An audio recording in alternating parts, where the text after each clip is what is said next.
నమస్తే. నేను మీ Gopi. Welcome back to మనం TV. Posani Muralikrishna alias mental Krishna. గత వారం రోజుల కిందట నుంచి పెద్ద ఎత్తున సోషల్ మీడియాలో అతను అరెస్ట్ అవ్వాలని చాలా పోస్టులు అయితే పెట్టడం జరిగింది. రీసెంట్ టైమ్స్‌లో కూటమి ప్రభుత్వం అదేవిధంగా అండమాన్ జిల్లాకు సంబంధించి ఒక వ్యక్తి అయితే ఆయన మీద కేసు పెట్టడం జరిగింది. తర్వాత ఆయన్ని పోలీసులు వాళ్ళ అదుపులో తీసుకొని కోర్టులో అయితే ప్రొడ్యూస్ చేసిన తర్వాత రిమాండ్ రిపోర్ట్‌లో ఒక సంచలనమైన విషయాలైతే బయటికి రావడం జరిగింది. ఆ సంచలనమైన రిపోర్ట్‌లో ముందు మనం తెలుసుకోబోయే ముందు అసలు పోసాని మురళీకృష్ణని ఎందుకు అరెస్ట్ చేశారు? పోసాని మురళీకృష్ణ అసలు ఏం మాట్లాడాడు? ఏ విధంగా ప్రత్యర్థి పార్టీ నాయకులు విపరీతంగా దూషణలు, అదేవిధంగా విపరీతమైన బూతులు మాట్లాడిన సంఘటనలు మనం చాలా చూసాము. ఆ సంఘటనలు కొన్ని మీకు వినిపిస్తా.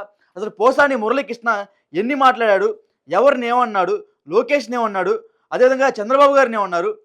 పవన్ కళ్యాణ్ గారిని ఏమన్నారు? పవన్ కళ్యాణ్ గారి వాళ్ళ వైఫ్‌తో ఉద్దేశించి కూడా చాలా విపరీతమైన మాటల ధోరణి మనం చూడటం జరిగింది.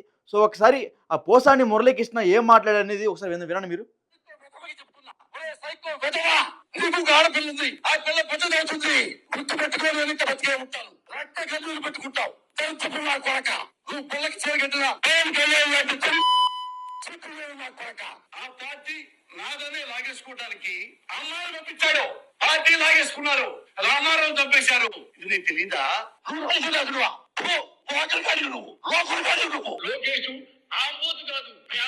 రాజకీయాల్లో ఉన్నప్పుడు ఖచ్చితంగా పరస్పరమైన విభేదాలు ఉంటాయి. వాళ్ళ తగ్గట్టుగా మాట్లాడలే. కానీ ఈ విధమైనగా ప్రజలకి అసలు ఏం సందేశం ఇద్దాం అనుకున్న వైసీపీ పార్టీ వాళ్ళని పోసాని మురళీకృష్ణ గారి మాట్లాడిన మాటలనేది చాలా హృదయానికి చాలా నెగిటివ్‌గా అనిపిస్తుంది. ఎందుకంటే చాలామంది ప్రజలు కూడా ఆయన్ని 2 రోజుల నుంచి చీ కొడుతున్నారు. ఆయన రాజకీయాల నుంచి తప్పుకున్నా బాబు అన్నా సరే ప్రజలు ఎవరు ఆయన్ని క్షమించడం లేదు. ఒకసారి ఇంకా చాలా ఆయన మాట్లాడిన మాటలు ఉన్నాయి వినండి. ఒక పార్టీని కబ్జా చేసి ఆ పార్టీ నాదనే లాగేసుకోవడానికి అమ్మాయిని పంపించారు. అంతేగా అంటే ఎడుగుతారు మనకి బిల్లాడని ఎడుగుతారు. చంద్రబాబుగా మనోడు చంద్రబాబు కొడుకు కదా, వాళ్ళ వేసుకునేది కదా, వాళ్ళ అమ్ముకునేది కదా, వాళ్ళ భార్యసుకునేది కదా. లోకేష్ బాబు తిని ఎంత తింటావయ్యా లోకేష్? పైన మీ తాత ఏడుస్తుంటాడు నీ తిండి చూడలేక. పవన్ కళ్యాణ్ షూటింగ్కి వెళ్ళేటప్పుడు తెలంగాణ మీ పిల్లం ఈ ఇంట్లో పరివాళ్ళతో అక్రమ సంబంధం పెట్టుకుంది అని ఎవరో చెప్పారు. నిజమా కాదా? ఆ బిడ్డలు నీకు పుట్టలేదంట, పని వాళ్ళకే పుట్టారంట. నిజమా కాదా? తల పట్టుకోకలేదు. పవన్ కళ్యాణ్ గారికి చాలా కోపం వచ్చింది. పెళ్ళాలు అని సీఎం గారు అంటున్నారంట. పవన్ కళ్యాణ్ ఎందుకు అనకూడదు? చిరంజీవి పెళ్ళాం అనొచ్చు, చంద్రబాబు నాయుడు పెళ్ళాం అనొచ్చు, ఎప్పుడు అనొచ్చు? మనకి ఒళ్ళు కోవికితే అర్థమైందిగా. దానికంటే స్ట్రాంగ్ అయిన మాట ఏమైనా దొరుకుతుందని నేను టెస్ట్ తిరిగేస్తున్నా. విన్నారు కదా, సుమారు 1 నిమిషం పాటు మీకు ఈ ఆడియో మొత్తం వినిపించా. అంటే గత ప్రభుత్వంలో వైఎస్ఆర్సీపీ అధికారం ఉన్న సమయంలో ఈ పోసాని మురళీకృష్ణకి మెంటల్ కృష్ణకి నోటుకి హద్దు అదుపు లేకుండా మాట్లాడిన ఆడియో కాల్స్ అవన్నీ టెలికాస్ట్ అయిన వీడియో మొత్తం అవన్నీ కూడా. దాంట్లో కొన్ని మేజర్ పాయింట్స్ నేను ఈరోజు మొత్తం మీకు వినిపించడం జరిగింది. ఒకటి, పవన్ కళ్యాణ్ గారి కూతుర్ని విపరీతంగా తిట్టడం. నీ కూతురు పెద్దదవుతుంది, అప్పుడు దాకా నీ బతికే ఉంటా, నువ్వు రక్తపు కన్నీరు కక్కుకుంటావు అన్నట్టుగైతే మెంటల్ కృష్ణ అనడం జరిగింది. తర్వాత చంద్రబాబు గారిని అతి కిరాతకంగా సొంత మామని చంపామని అనడం జరిగింది. లోకేష్ గారిని తిని ఇంకెంత బలిసిపోతావు అన్నట్టుగైతే ఈ మెంటల్ కృష్ణ అనడం జరిగింది. ఇంకో పాయింట్కి వచ్చిన తర్వాత పవన్ కళ్యాణ్ గారి వైఫ్ ఎవరితోనూ ఉంది, పని మనిషితో ఉంది అన్నట్టుగైతే ఆయన మాట్లాడడం జరిగింది. అసలు ఇంట్లో వాళ్ళని రాజకీయాలు తీసుకురావాల్సిన అవసరం ఏంటి? ఏ రోజైనా సరే పవన్ కళ్యాణ్ గారి వైఫ్లు ప్రత్యేకంగా రాజకీయాల్లోకి వచ్చిన సంఘటనలు ఒకటి చూపిండి, నాకు సంఘటనలు చూపిండి. అసలుకి ఇంట్లో ఉన్న ఆడవాళ్ళకి రాజకీయాల సంబంధం ఏంటి? ఇంట్లో ఉన్న ఆడవాళ్ళకి రాజకీయాల సంబంధం ఏంటంటున్నా. అసలు ఏం మాట్లాడారు విన్నారా? పని మనిషితో అక్రమ సంబంధం ఉంది, ఆ పిల్లలు పవన్ కళ్యాణ్ గారికి పుట్టలేదు అన్నట్టుగా మాట్లాడాను. ఎవరానికి హక్కు ఇచ్చారు? అసలు ముందు ఎవరైతే పవన్ కళ్యాణ్ గారి పాపని ఎప్పుడైతే అన్నాడో అప్పుడు వెంటనే పోక్సో కేసు పెట్టాల్సింది, పోక్సో కేసు వేయాల్సింది. 14 ఏళ్ళు జైల్లో ఉండేవాడు. విత్ ప్రూఫ్స్తో మనకు కనబడుతూనే ఉంది. ఎప్పుడైతే సోమాజిగూడ ప్రెస్ క్లబ్లో ఆయన ప్రెస్ మీట్ పెట్టి పవన్ కళ్యాణ్ కూతురు పెద్ద మనిషి అయిపోయిన దాకా నేను ఉంటా, అప్పుడు దాకా నేను చూస్తూనే ఉంటా, రక్తపు కన్నీరు కక్కుంటున్నాడు అని ఎప్పుడైతే అన్నారో అప్పుడే వెంటనే పోక్సో కేసు వేయాల్సింది. పవన్ కళ్యాణ్ గారి కూతుర్ని, పవన్ కళ్యాణ్ని, వాళ్ళ భార్యని, చంద్రబాబు గారిని, లోకేష్ని, ఇవన్నీ కూడా విపరీతంగా ఆయన మాట్లాడిన మాటలు సభ్య సమాజానికి చాలా నెగిటివ్గా అనిపిస్తున్నాయి. ఇవన్నీ కూడా గత ప్రభుత్వం అధికారంలో ఉన్నప్పుడు ఇతనితో మాట్లాడిచ్చిన మాటలు ఇవన్నీ. ఇవన్నీ ఇప్పుడు మీకు ఎందుకు చెప్తున్నా అంటే, ఈరోజు ఏదైతే కస్టడీ రిపోర్ట్‌లో, రిమాండ్ రిపోర్ట్‌లో పోసాని నోట అదే మాట. ఈ సజ్జల రామకృష్ణారెడ్డి, సజ్జల భార్గవరెడ్డి, వైఎస్ జగన్మోహన్ రెడ్డి టీమ్ అంతా కలిసి ఈయనకి నెలకి రూ.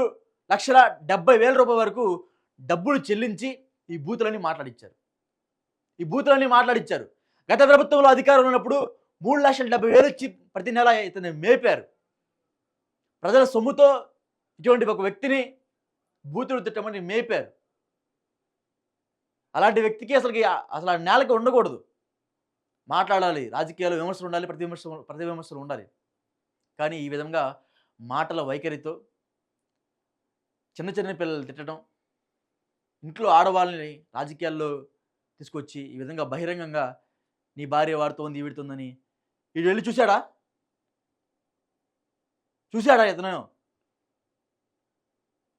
ఏ రోజైనా సరే జగన్మోహన్ రెడ్డి గారు ఏ రోజైనా సరే అట్లా మాట్లాడకూడదు, అట్లా ఈ విధంగా పబ్లిక్లో కామెంట్ చేయకూడదని ఏ రోజని చెప్పారా?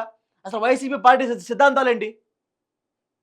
ఇలాంటి వ్యక్తిని రాజకీయాలు తీసుకొచ్చి ఇలాంటి వ్యక్తిని మేపి టీడీపీ అధికారంలోకి వచ్చిన తర్వాత, ఎప్పుడైతే టీడీపీ మీన్స్ కూటమి ప్రభుత్వం అధికారంలోకి వచ్చిన తర్వాత ఇలాంటి వ్యక్తులు చాలామంది ఉన్నారు. అందరినీ కూడా గత ప్రభుత్వంలో వాళ్ళ నోటికి హద్దు అదుపు లేకుండా మాట్లాడిన ప్రతి ఒక్కరిని కూడా చట్టబద్ధంగా వాళ్ళని జైలుకు పంపించే కార్యక్రమాలు చేపడుతున్నారు. చట్టబద్ధంగా విత్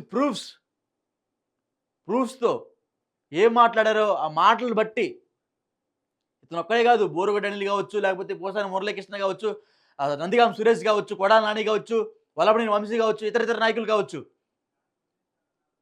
ఏ ఒక్కరు కూడా నోటికి ఆ రోజున హద్దు అదుపు లేదు.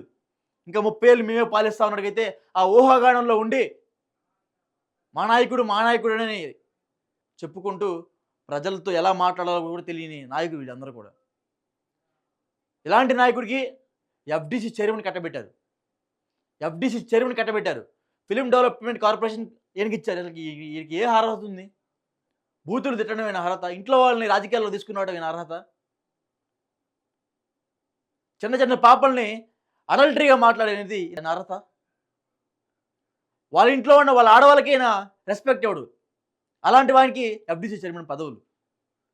ఇవన్నీ తిట్టిన తర్వాతే ఎఫ్డీసీ వచ్చింది ఈయనకి. బూత్ పురాణం కంటిన్యూ సంవత్సరం పాటు తిట్టిన తర్వాతే ఈయనకి ఎఫ్డీసీ చైర్మన్ పదవి వచ్చింది. నిన్న ఏదైతే రిమాండ్ రిపోర్ట్, కస్టడీ రిపోర్ట్లో చాలా వెలుగులోకి వచ్చాయి.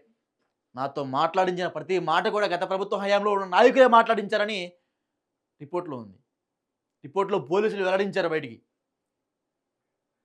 సుమారు నెలకి 3.5 లక్షల రూపాయలంటే 5 ఏళ్ళు పాటు ఈ డబ్బులు మొత్తం కూడా ప్రభుత్వ సొమ్ము మురళీకృష్ణ జేబులో పడ్డాయి.